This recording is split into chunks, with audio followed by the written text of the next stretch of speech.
सभी भक्तों को जय श्री राधे। मैं रोहित शास्त्री माघ महात्म्य का छठा अध्याय लेकर के उपस्थित हुआ हूँ। अपने इष्ट अपने गुरु महाराज जी का ध्यान करते हुए माघ महात्म्य श्रवण करिए। ओम मंगलम भगवान विष्णु मंगलम गरुणध्वजा मंगलम पुंडरीकाक्षम मंगलाय तनो हरि।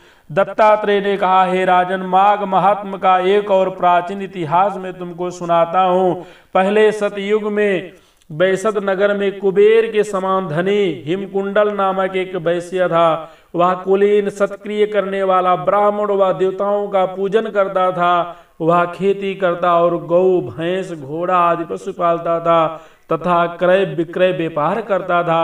दूध दही मट्ठा घी गोबर लकड़ी फल अन्न तेल फूल साग मिष्ठान आदि सभी वस्तुओं का व्यापार करता था। इस प्रकार व्यापार द्वारा उसने 1 करोड़ स्वर्ण मुद्राएं इकट्ठी की। जब वह वृद्धावस्था को प्राप्त हुआ तो यह सोचने लगा कि यह संसार तो क्षणिक है।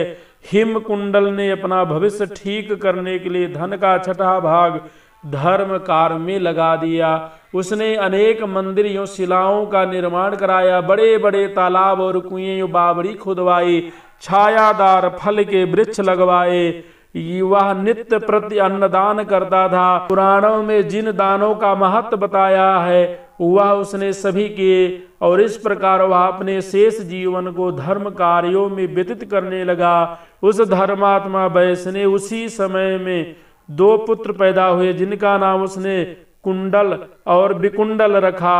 जब वे पुत्र युवा हुए तो उसने अपने घर का भार व व्यापार पुत्रों को सौंप दिया और स्वयं भगवान की तपस्या के लिए वन में चला गया।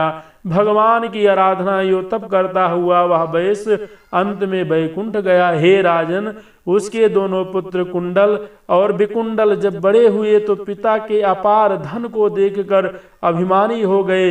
वह दुष्टों की संगत में पड़कर दुष्ट कर्म करने लगे। माता तथा गुरुजनों के वचन नहीं मानते थे और अधर्मी बन वे गलत मार्ग पर चलते हुए पर स्त्रीगामी हुए वैश्यों एवं दुराचारणी स्त्रियों के साथ हमेशा रहते। वे हर समय धूर्त पतित एवं मक्कार पुरुषों से घिरे रहते थे।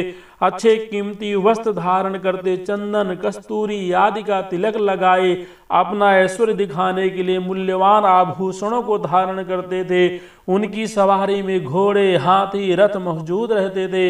हमेशा मद्यपान करते और मदमस्त हुए समस्त दिशाओं में घूमा करते थे। प्रतिदिन भोग विलास में लीन रहकर उन्होंने अपने पिता का बहुत सा धन नष्ट कर दिया। वैश्याओं और धूर्तों ने अवसर का लाभ उठाया।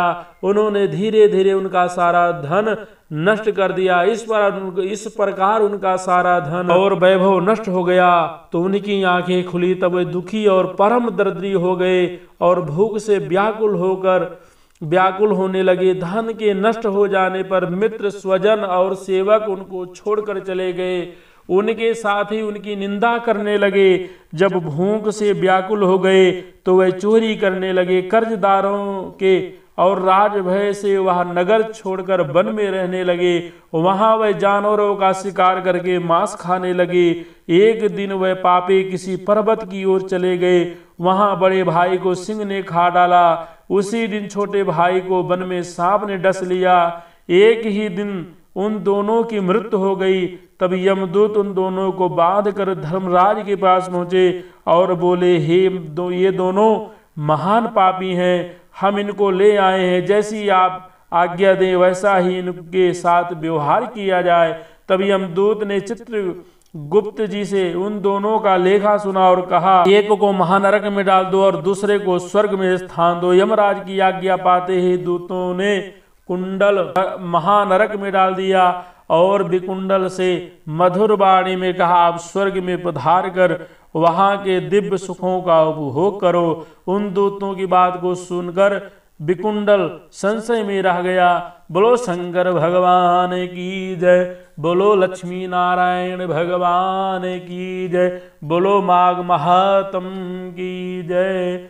हर हर महादेव।